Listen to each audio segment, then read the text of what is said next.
Oof.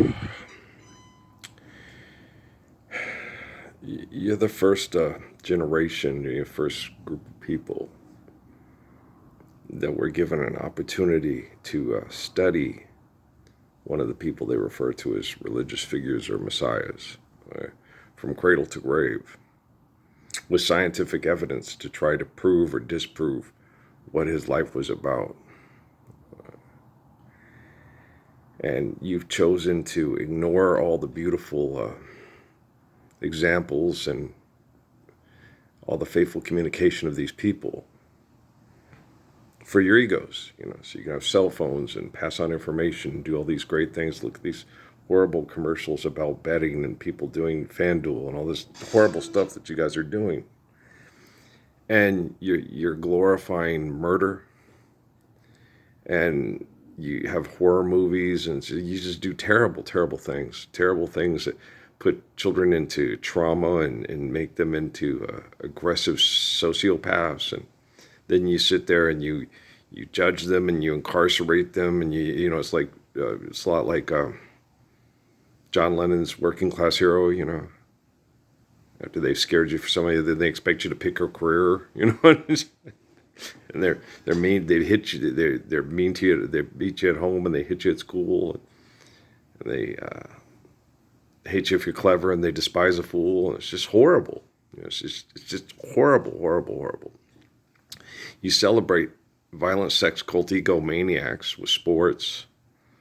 They have no control over their adrenaline, no control. They're given no controls. They're not taught to control themselves, to be empathetic and compassionate and rational and respectful. The whole thing with Krishnamurti with those kids, don't play games with it. If it's right, do it. And the little girl, the young girl, if I'm too empathetic and respect, they won't want to be servants anymore. It's like, yeah, isn't that great? It's wonderful, right? And he was supposed to be like the Krishna and the Buddha, and they studied him extensively, right? They didn't use scientific methods and they didn't have super and quantum computers to, hey, is he right? And all this stuff, which I'm right. I know I'm right. If there's if there's any issues with this, the computers not understanding, it's a problem with the people that invented the computer. It's not a problem with me or Krishnamurti. I can guarantee you that. Okay, so not concerned about that. And this has been very cruel and very painful, very abusive and very sick. And you have those neuroscientists from Stanford. It's very important to get sleep. Yeah, it is very important to get good sleep. I've been on the same patterns for months, and most people will panic and and I just let it go. I just follow it. I go to sleep at a certain time. It's usually right around the same time. Sometimes it shifts a little bit. I wake up about the same time, stay up for like 2 hours, can't sleep, then sleep in, and then I look, and if it's not the cat waking me up, it's myself waking me up right before 10 o'clock. And it remains consistent every time. And if I'm not going to wake myself out, the cat will. Okay. At the same time. And the same thing happened with Pebbles, and, there are always these patterns. And I would think, what the fuck, And, just they told me at Sierra Vista, they can program people like that. They will fuck with your head. And then you think you're acutely paranoid. It's like, no, these patterns are too consistent to be random. And,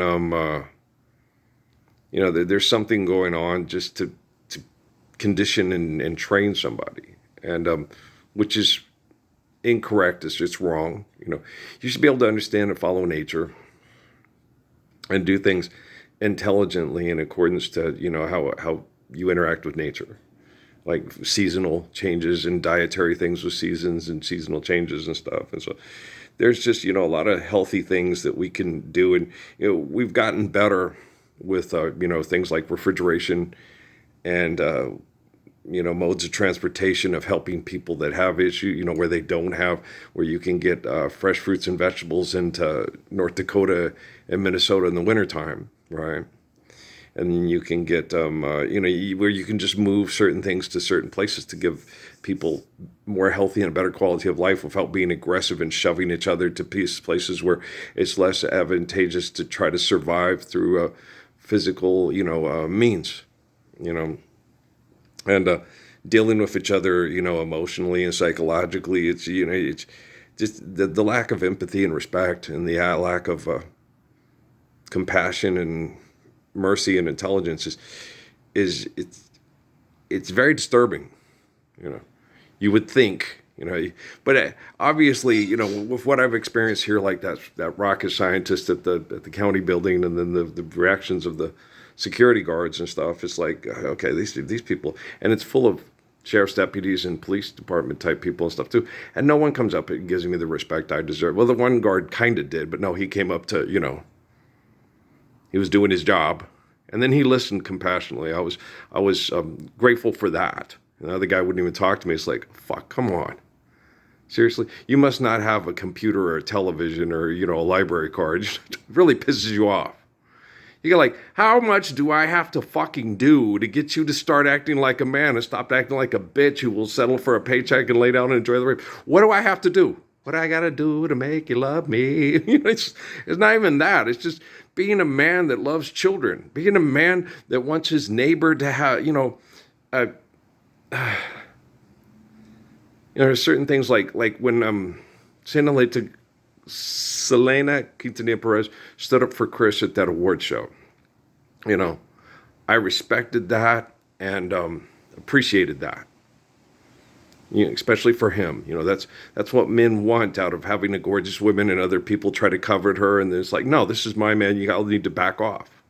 You're like, wow, that's I appreciate that and respect that, and that's wonderful for Chris. And that'll be wonderful when they have kids for their kids. I can appreciate and respect something like that for people, because I love people, right? But most of you don't have that in you. You don't have that in you unless you're living vicariously through these people, and then you want them to succeed because you want to live vicariously through them, like Robin Williams' character from 1 Hour Photo. Right? You don't have the dignity and respect. Sure, I'd fuck her, and that's the way these people are. They're like Bob's mom. Well, that's mighty white of you. That's very, well, wow, yeah, you do that for her? Bob's mom would always say that to the young high school kids at that time. I'd fuck her. I was like, oh, God, didn't say that for Bob's mom. Okay. You do her that favor? She'd go off on him. Like, you don't say shit like that in front of Bob's mom. Okay. You're going to get your testicles ripped off and fed to you. Okay. Just so you know. It was funny, man. Jen was good at that. She was, oh boy, yeah, you do that for her. She'd rip them up and tear them up, and they'd, whoa, you did not want to take on that woman when you're being stupid. When I was being intelligent, yeah, but I got a knife thrown at me. I know. I wasn't doing anything. I was just chilling. You were here with them. If you weren't here, you wouldn't be here. Like, oh, female logic. I was like, God dang, Let's bring me to my point of conversation that I was thinking about last night before I went to bed. Was that little girl last night on the news, to be mindful people about postpartum depression. Well, naturally she's postpartum depression. Her children are being born into a world where they're sedated and taught to kill or be killed through economic and technological competition, and justifying yourself to these sociopaths. So naturally she's going to be depressed and want to be sedated. And her father's going to want her sedated, Just, no, I'm not strong enough to stand for the Lord's Prayer. I'm sorry. You're not sorry. Like that security guard at the motel bullet at the county building. You're not sorry. If you were sorry, you'd get up and stand for the Lord's Prayer with me, and you wouldn't have that fucking pervert. I'm a rocket scientist. You're a liar who puts up satellites to have a virtual presence in my house and watch other perverts like him invade and sexually manipulate my wife and Natalie. Fuck him. Okay? Fuck him. You're not fucking sorry. Okay? Don't say you're sorry. Don't say you're sorry. You're not, because you're not.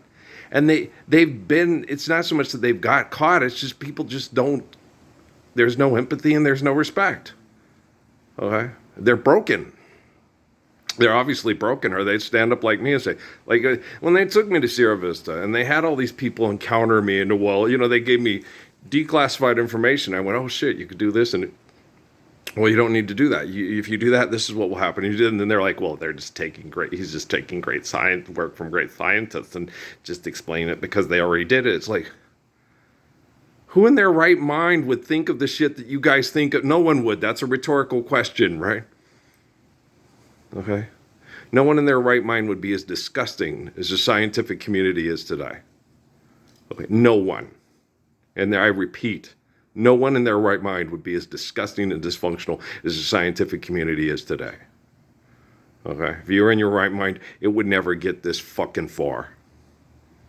That's why myself and Krishnamurti and Selassie have prophecy about our lives far in advance to our physical existence than the assholes like William Gates and all the rest of those fuckers. The only one I have any ounce of hope for is the Bezos kid, because he's the like CEO thing and the guy behind YouTube, and it's the only public arena that I have left where I can actually intelligently dialogue. He's the only one I have hope for. The rest of them, I'm just.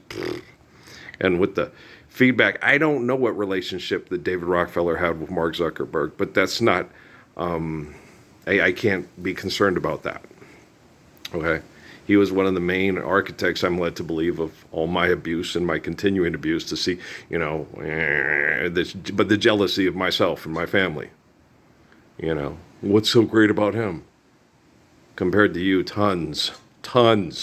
And the people like you, tons. There's tons great about me compared to you and the people like you.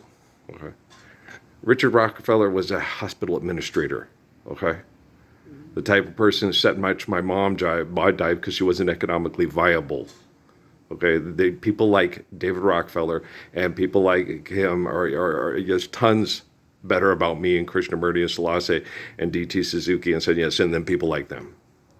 That's obvious. Okay, so it only makes sense that women would have postpartum depression. A lot of would, but you don't want to be sedated. You want to live the Lord's Prayer, so you feel encouraged and you feel happy. You don't think your kids love you. You don't love your kids. You won't stand up for the Lord's Prayer and share it with your kids and your grandkids. So if you don't feel like your kids love you and you have postpartum depression, it's because you don't know how to love your kids. And when someone gets up and can show you how, you completely ignore them and go back to, I want to be sedated. And it's like, okay, you go little Camaro, go. All right, peace, man.